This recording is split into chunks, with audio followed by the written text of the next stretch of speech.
London. The US dollar dipped to a two-week low against a basket of currencies on Tuesday after Chinese President Xi Jinping's promise to cut import tariffs eased concerns about a trade conflict. Relatively high-yielding currencies such as the Australian dollar and the Canadian dollar were the chief beneficiaries in London trading of a revival in risk appetite against the US dollar, while the yen and the Swiss franc weakened.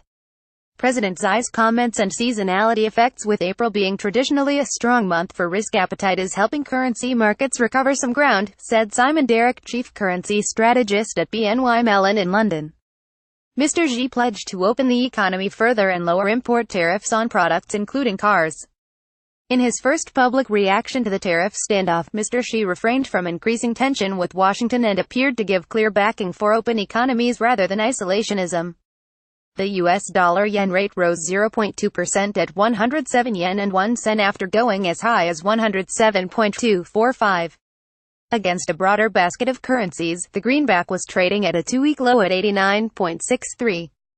It has fallen nearly 1% in the last three trading sessions.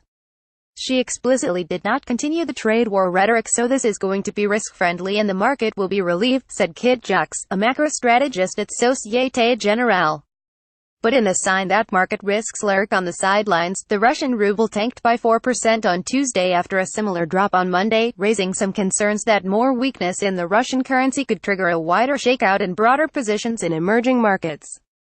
Russian assets have been pounded following Washington's move to impose major sanctions against Russian businessmen and their companies to punish Moscow for its alleged meddling in the 2016 U.S. election and other malign activity. If the sell-off continues to accelerate and the ruble significantly decouples from economic fundamentals in oil prices, the central bank may consider selling hard currencies to slow down the pace of depreciation, Rabobank strategists wrote in a daily note. Elsewhere, the euro briefly jumped after a European Central Bank policymaker said the bank could raise its sub-zero deposit rate before normalizing monetary policy. The single currency was trading 0.4% up on the day at $1.2362 after rising to a high of $1.2378.